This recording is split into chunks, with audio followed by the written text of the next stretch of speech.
Welcome to Catalyst for Healing. I have a very special guest with us today, Jeremy Meaderman, who is a life coach and resides here in Southern California and is going to be pursuing his master's in therapy. And he has an amazing story to share with us about his experience in inpatient treatment. And he's going to talk us through how he came to some healing with his own journey and then how he uses that with clients. So, Jeremy, we're so happy to have you here today. He also wrote a book called Live a Life You Love, and we'll put this in the show notes if you're interested in ordering it. It's on Amazon.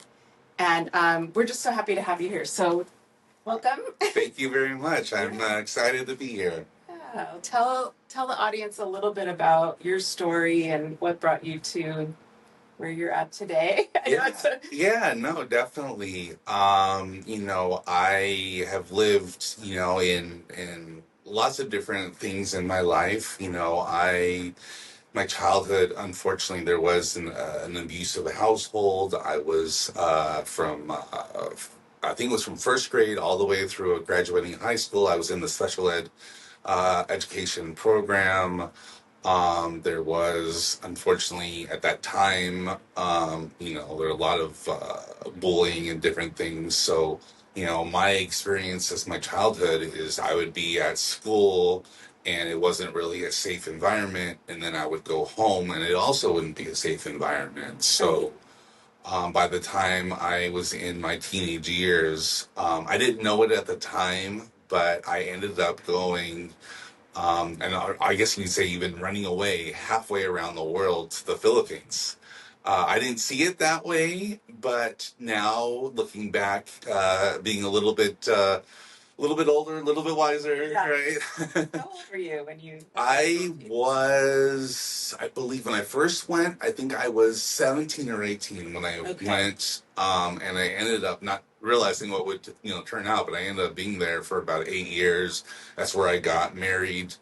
And you went as a missionary, right? Yeah, I was there initially as a missionary. We went to work as, helping the street kids to get off the street, giving them it wasn't officially an orphanage, but for all intents and purposes, we would refer to it as such because we were feeding them, clothing them, even trying our best to teach them something. So that the hope was when they would grow up, they could kind of break the chains of what, their life has been and be able to have a family and have a trade or something to be able to support themselves, right? Especially with, being a third world country. Right, right. But, kind of going past that, came back to the States, got divorced, single parent, which is just in itself, as I'm sure many people know, is not easy. Yeah. And it just, I was running from all of my depression, anxiety, and PTSD. How were you masking it at the time? There was a lot of ways. One of the biggest ways for me, though it was justifiable as a single parent, but was the amount of time I was working. What I learned is if I keep myself busy and, there's not time to be idle or think, then it doesn't bother you. And those times, basically, when I was idle, whether that was when my kids weren't with me and with my ex-wife, or there's just different circumstances, that's when that stuff would really, kind of kick in. Yeah. Alcohol was another big one for me, widely used. Right? Yeah. At one point, I can remember, it was my common to come home from work and have 2 shots of whiskey and a beer, and not hiding that was the truth, that's not the truth today, but yeah, there was many different ways that, I like to say that we sometimes put in the code and we put the security system on. And, yeah. And, so those things were keeping the depression at bay.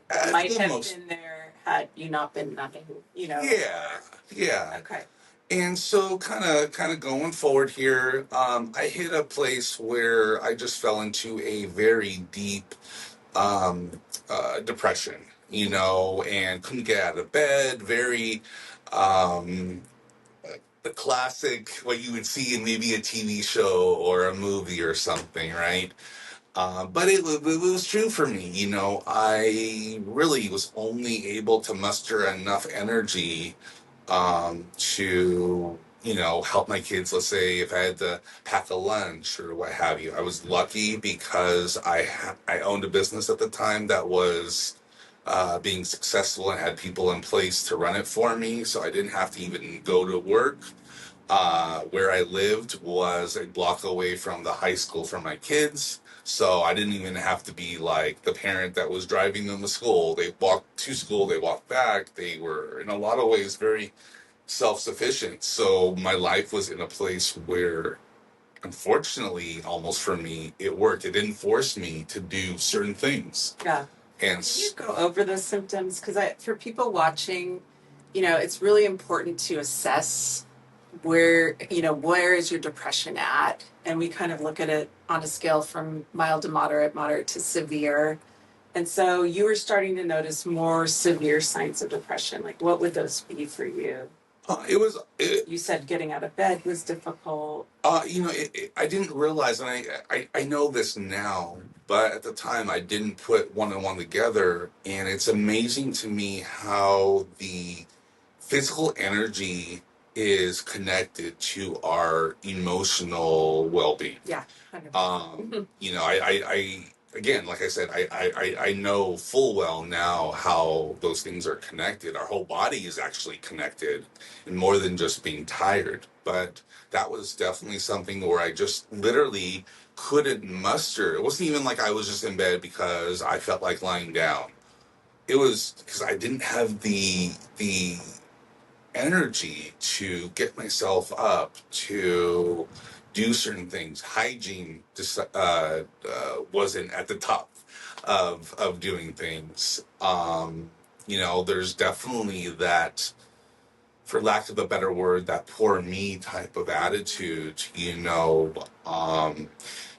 Living with everything that was my story. We all tell ourselves, something within our story.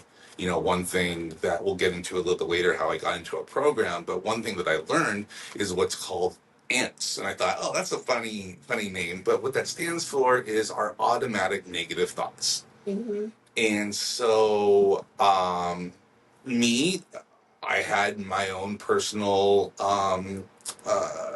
ants going on, but do you remember what they were? Oh, there were so many. I was going to say one thing that I've learned, and I know this is true for me, and I've learned that it's not just me. I think it's everyone. Is how so many things surround around this word enough. Yeah. I'm not good enough. I'm not smart enough. I'm not handsome enough. I'm not. If you look at it, we as humans, when we talk about our own stories, and I've learned this talking to different clients, and I know my own personal story. It's amazing how that is the word that always seems to come up. Yeah. Is that, and I've actually been doing a lot of, even recently, thought about this word enough. And what I've realized is it's interesting because this word enough, I think, comes from a place of, I'm going to compare myself to the world, or I'm going to compare myself to someone else, because what does it really mean, enough? Mm-hmm. Because you have to have something that you're comparing to, because if we're comparing ourselves to ourselves, right, it doesn't become enough. Right. It's only when, oh, well, this person seems like they've got it all together, so I'm not good enough because they can do it and I can't. Right. Or, like I said, there's millions of ways to talk. What's so fascinating about this is, I see it with clients where, like, if they're not getting that secure attachment at home, where they're getting that feedback about, what they're good at, and being able to internalize it, not in this prideful way, but in a healthy self-esteem way. Sure. They're going to look for it more from other people to get validated. And those bullying experiences, because you talked about that, become so magnified. So people can, like, by the age of 6 or 7, just conclude, I'm not smart. Like you were saying, you were in special needs class. And that's the belief system you hold the rest of your life, unless you have a chance to go and look at where it's coming from and heal that. And it's really devastating because, I mean, I have people all the time show up at my office, and I'm sure you do too, that, might be brilliant, but they don't believe that because of some circumstance in their history. Funny story, actually, just about that is, so when I went to this program, and I know we haven't gotten there yet, but when I went to this program, and we had multiple different types of group therapy sessions, and it came out that I had the belief, and I did at the time, 110%, I believed that I was not smart enough. Mm-hmm. And it's funny because I believe very strongly in the group dynamic. And as I was saying these things, other patients and everything would say, Jeremy, what the heck are you talking about? Right. You own a business. Right. They would start listing all these things, but to someone from the outside would say something, and I would always be the one, oh yeah.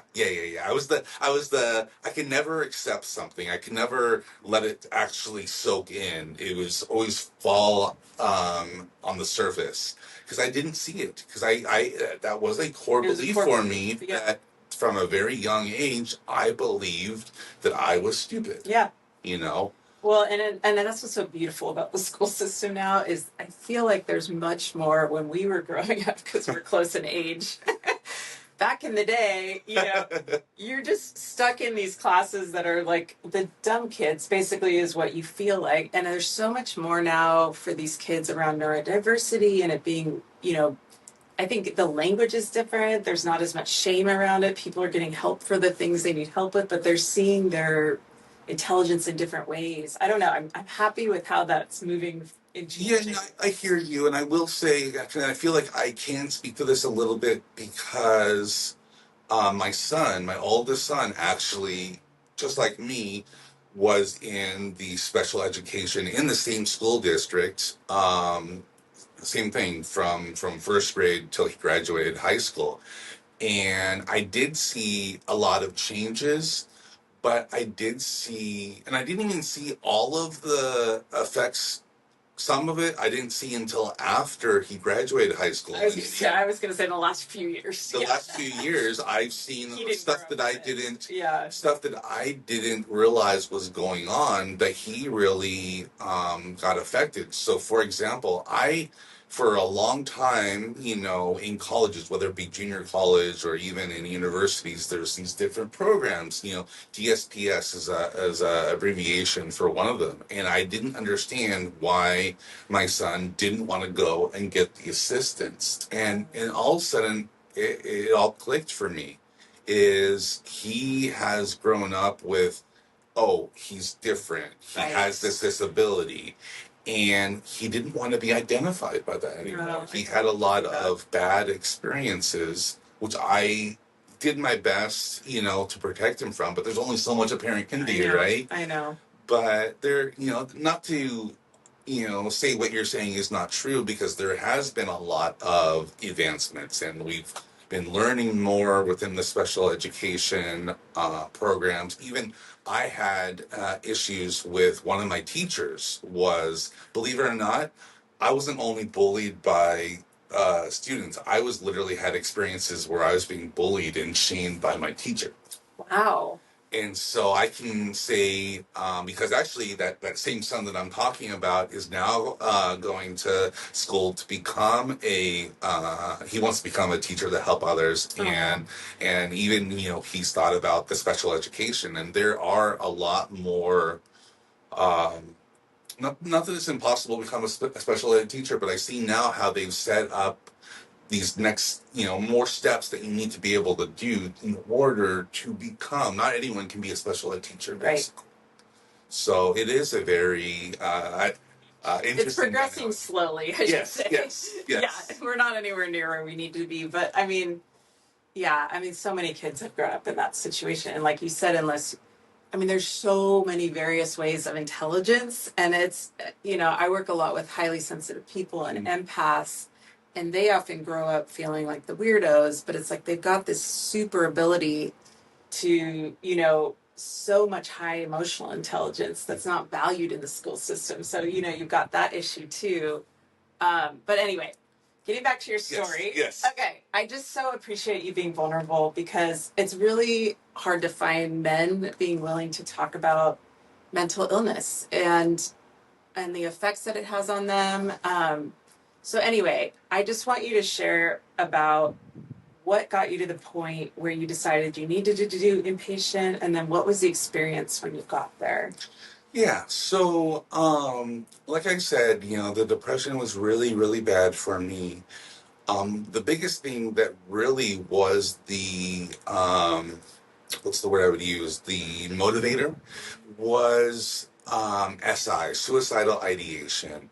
That's something that there never was a plan. And being a single parent, the motivator for me has always been and probably always will be my kids. Sure. And though I would have certain thoughts, I never would actually make any kind of plan because I couldn't imagine what it would do to my kids. Yeah. Though at that time in my life I wasn't heavy into psychology like I am today, but it doesn't take a astrophysicist or whatever you call that to know that that would really cause a lot of trauma and damage to any child. Yeah. And just to cut in real quick, for those of you that have had suicidal ideation, it's definitely a sign of severe depression. But I always have parents ask me because they get confused because so many kids nowadays are threatening suicide. And I always tell them to ask if they have a plan, because once they have a plan, that's when it gets really serious. And if they know what they're planning to do and have a way to, like they have the method to perform that plan, is when you need to consider, inpatient treatment. So I just wanted to clarify that it's a difference in terms of having the thoughts. But for you, it was like, okay, this is getting severe. Yeah, which it kind of, it honestly, it scared me. And so what I decided, which I now looking back know how fortunate I was, because this isn't always the story. But it scared me, and so I actually drove myself to a mental health facility and kind of, for lack of a better word, checked myself in. And so I was admitted, and I ended up being there. The traditional time is at least 3 days. Sometimes it could be a little bit more, 5 days. I think for me it was like 6 or 7 days. And it was scary, because though I was checking myself in, when you go to inpatient, you really, yeah, we say certain things in our society. We have, the media, TV, movies, whatever, but you don't truly know what to expect. Sure. And what I have always kind of defined my time in inpatient it was humbling. It really was a humbling experience. And so I was lucky. I had a really good experience. I was in a unit there were some females, but it was majority men at the time. And, we were, had multiple, therapy sessions throughout the day, did some different things. We would just hang out or whatever. And we really did kind of bond and kind of in our time inpatient kind of really connect. And what I learned for me, and I still to this day have the same realization, is I needed connection in my life. And that's something that I did not have. So now, like I say today, which I'll, And how long ago was this when you about 5 years ago. Okay. About 5 years ago. Mm-hmm. So I went to this program, did the different stuff, had the, at the time, good connection with the different guys that were in the program. And then when it came time to be discharged, like any good program would do, is they work on, not just sending you into the world and good luck, buddy, but really kind of having a discharge plan and different things. And there was a local hospital near where I lived, and they had an what's called a partial hospitalization ILP, or intensive outpatient program. And that's where I ended up going. Which is kind of standard. You go, first visit is more of like a assessment, and one of the therapists kind of goes over a lot of the different stuff, and obviously determines if I qualify for the program, insurance, reasons, and there's a lot there. I was lucky that my insurance at the time paid for the program outright. Yeah. So that was really nice. The one thing that kind of initially really caught me off guard, and I guess even scared me, is this particular program was full time, Monday to Friday, pretty much all day type of thing. And they even said, you're going to leave here emotionally exhausted, which, as we said earlier, really manifests in physical, being tired. And so I freaked out. How am I going to be able to, I'm a single guy. I don't, have another income that I can rely on, all this different stuff. And I'm like, how am I going to survive? I was really surprised to find out that I went through the EDD here in California, and I was able to get majority of what my paycheck would be through the disability insurance. Yeah. So I was really fortunate to, you're because an EMT at this point. Mhm. Yeah. I was an EMT at the time. And so I, really, because my thing was, how can I go and do something? I'm already dealing with so much. How can I add on the stress of financial worries? So that really So that's was wonderful very to helpful. know. And do want to just point that out, because this process of getting more support when you need it is very scary and intimidating for people. So the options that you have are, one, to do inpatient, and that's usually, like Jeremy said, 3 days. There is a place for that. In some of my other earlier episodes, I do recommend trying the ketamine treatments, because often the suicidality can go away within 1 or 2 treatments of the IV ketamine in particular. Because I've had so many clients not have good experiences with inpatient and feel traumatized by that experience. However, there is a place for it, absolutely. And for your situation, it worked out wonderfully. And you need to get help when it gets to that point of the suicidality. But now they have these amazing, it's called IOP, so intensive outpatient program.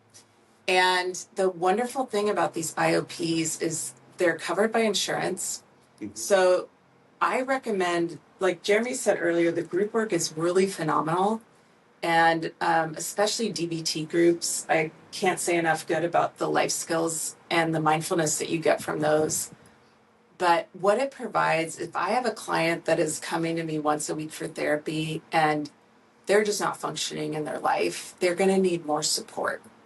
So call your insurance, find out what IOP programs there are locally. There's a lot of integrative ones now that include mind, body, spirit healing practices.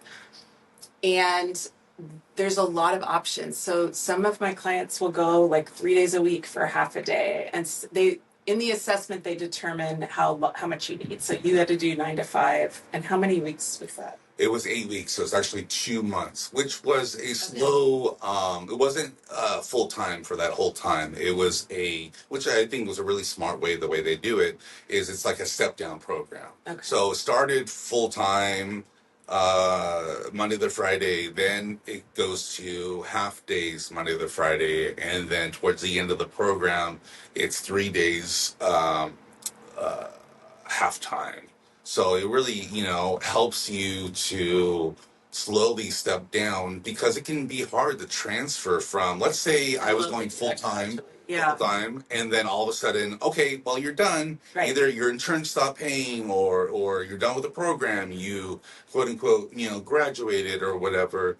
And now what do I do? And that allowed for, still in the program, but also, involved in the community or starting to slowly kind of progress, back into quote unquote regular life. Yeah. I will say something you were talking about a second ago. I just wanted to say, the IOPs, inpatients, even therapists, it's like anything, there are out there some facilities that are really great and they do things really wonderful. There's some that are not as great. So doing your research, That's a great point. The particular program I went to was a good balance of CBT, DBT. They even would say to us, this isn't just therapy, but this is almost like you're in school. It was, a lot of learning, a lot of and they also have the somatic practices and the mindfulness. Because I'm now seeing with a lot of these, they have yoga classes, and I just think all of it is so important, right? Definitely. So, what would you say were the most helpful learnings for you in terms of making shifts? Yeah, there was a lot, honestly. But, to focus on it, there's this breath work that I learned that was very, very helpful for me, called square breathing. There was things like radical acceptance. There were things like with DBT that were, I fell into the idea of black and white thinking. And so they would show us that, we need to get out of, those extremes and be in the gray. There's something called Wise Mind that was it's a DBT practice. So there were a lot of these different things that were so very helpful. But personally, something that not so much I learned through the program, but something that I took going into it that I think was really helpful. I didn't know at the time how helpful it would be, because I'm not gonna lie. There are certain people that quote unquote succeed going through these programs. But unfortunately, there are people who go through these programs and, they still, don't have, unfortunately, the experiences that I've had. And, they're still holding on to things. And the thing that I think that, because I really thought to myself, I had all these different, you know, patients that, we were working with together and everything. And I could see, what my progress was, what I was doing. And I started after this program, I said to myself, what makes me different than these other people? That's a great, yeah. And what did you figure out? That's a yeah, great question. yeah. And what I figured out was, which it took me a little while to figure out, but what I realized is I walked into this program with the idea of what I've been doing, the practices, the beliefs, the just everything of that encompasses what I've been doing has not been working. So I need to be open and willing to try something new. Yeah. And that goes kind of hand in hand with the old saying from Einstein that the definition of insanity is doing the same thing over and over again, Yep. but expecting a different result. And it's so simple. I think so many people have heard that, but we don't even realize that we're doing it. Yeah. Even though we know that saying, we don't realize that we're trying to do the same things to fix a problem over and over again that isn't getting fixed. Yeah. Well, and to your point, I mean, one, the critical importance of having a growth mindset. So being open to everything and taking that in. But it's similar to if I have a client that's their spouse said you have to go to therapy, they're not that motivated to do the work.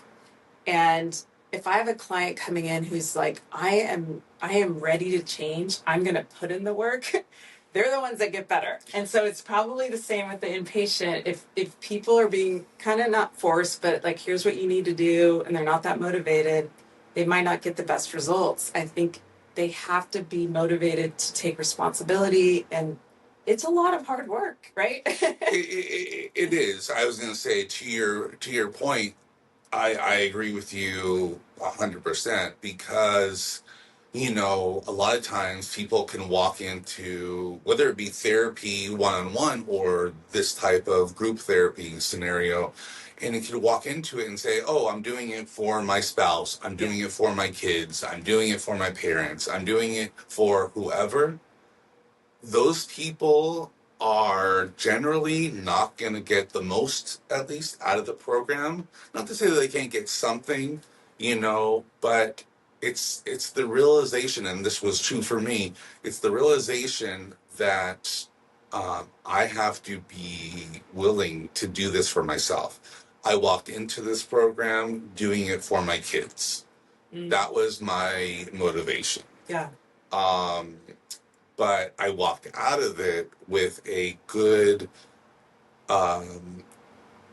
understanding, and that it's about myself. It's about I'm a big believer in self, because a lot of times you hear about this and we think generally in our culture, oh, well, that's really selfish. It's selfish to choose yourself over someone else. And I was the person coming from a very codependent type of mentality. I would do everything for everyone else, but I never did for myself.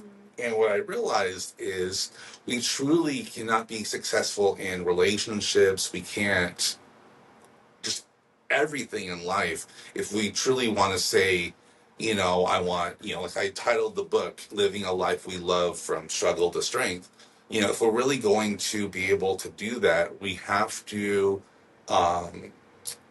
focus on ourselves. It's not selfish. Even in my life coaching business, I tell my clients that, my approach is going to be focusing internal, which naturally will then affect their external world. And I am a firm You're gonna believer. have way more to give to your kids. I think that's what people don't understand. It's like, if you do take care of your own mental health, you will be such a better parent.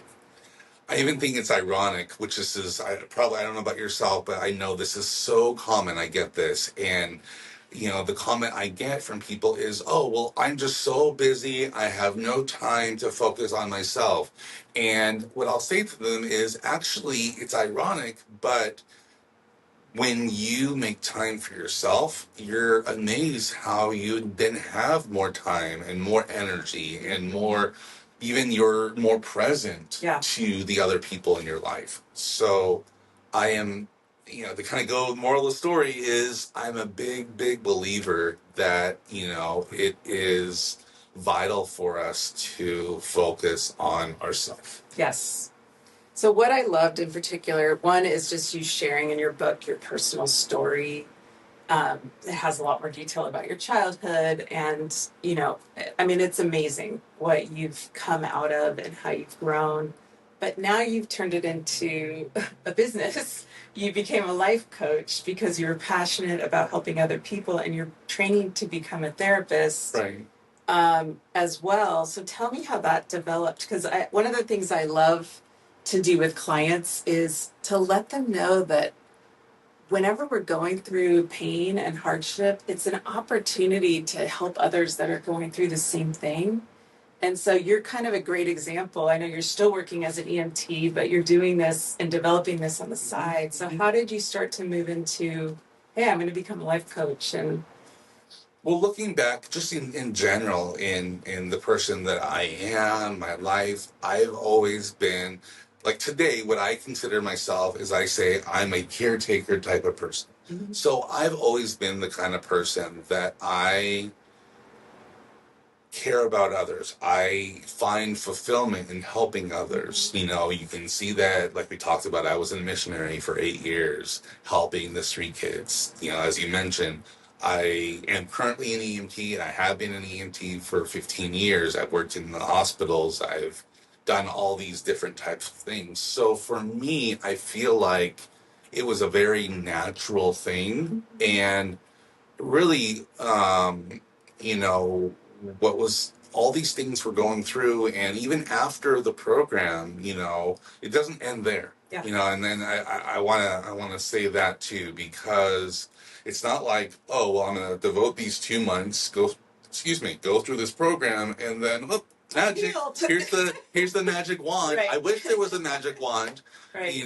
But that's not reality. And one thing I actually want to interject real quick, because I think it's really helpful, is life is not a straight linear line. It's what we call a roller coaster. You have your ups and downs, and sometimes, especially, let's say you've done some work like I have, you've gone through a program and everything's going good, and all of a sudden you hit this road bump and you start to decline a little bit, which I actually did. It was about a year and a half after.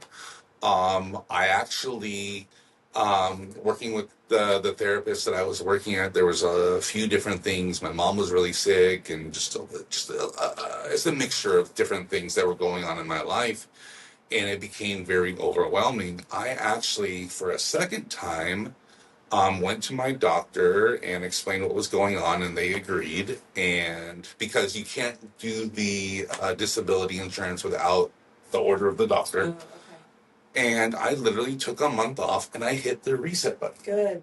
I took that time. You recognized you were declining it. And that's really critical for people to see that, because, again, any stressor, it's going to shut our nervous system down, and we're going to go back into old behaviors and old thoughts.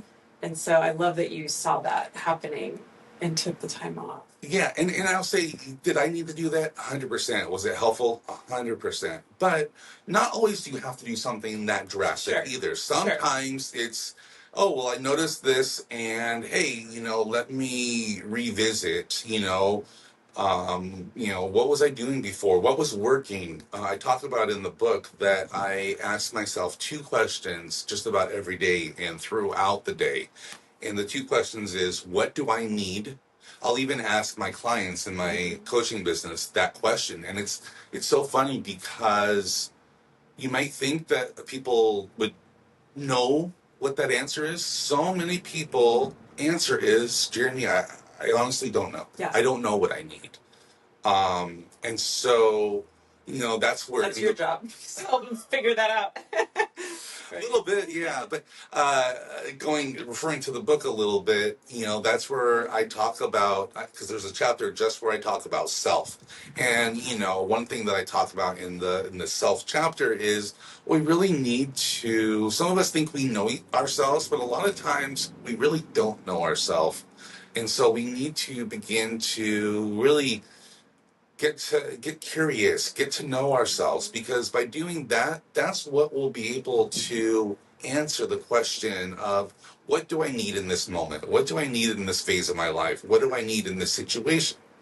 And the second thing, which I think is equally important, is whether it be my words, my actions, what I'm pursuing. You could apply it to so many different scenarios, but the question is this helpful or is this harmful?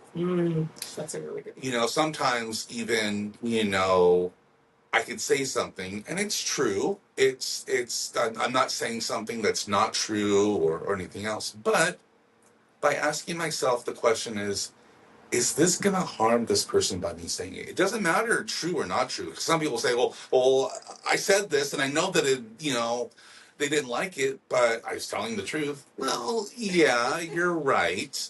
But is it really necessary? Is it helping that person? We sometimes almost get selfish, is we think about ourselves, not thinking about the other person. Yeah. And so I think those 2 questions, are really helpful, because they allow us to, if more people, I think, asked that question, we would live in a much better world. Yes, 100%. I agree. One other thing you do really well is in the book, you have exercises because I really strongly believe we need daily practices to ground ourselves and to keep our mental health in a good space. And so you go over that in detail. And I just want to tell the audience that on Thursday, we're going to release a second video with you teaching breath work. And so if you're interested in learning a breath work technique, Jeremy's going to explain it. He's going to demonstrate it for you. But tell me about how that changed, when you got back from all the IOP program. How did you start to incorporate some of those daily rituals, or which ones were the most effective for you? So yeah, and like I said before, and the nice thing about this program was it wasn't a quick, from on to off. It was a slow progression. So it allowed me, even while I was still in the program, to do some of these things and learn how to integrate the things that are going on at the IOP program and integrate it into my outside lifestyle. But some things that were very simple but very helpful for me is going on what I would call a grounding walk.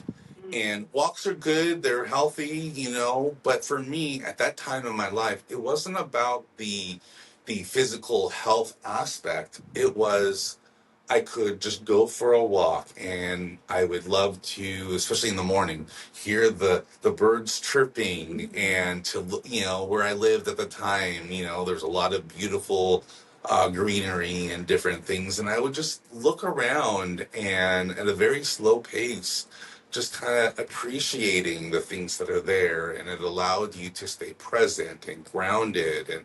And actually, there were some other neighbors that I met, and I would, stop and talk, and again, being present and just, um, that was very helpful for me. Other practices is I actually, something that I still do today. I would start my day off, especially on days that I would be going to work. And instead of listening to the radio, I would turn it off, and I would just have, this self-talk. It would help me to really have the right perspective and lay out the day in a positive aspect. One thing that I learned that was very hard to learn is, we love to say, this person made me feel this way. This person made me do this person. And by doing that, we don't take accountability for our own involvement in our lives. Yeah.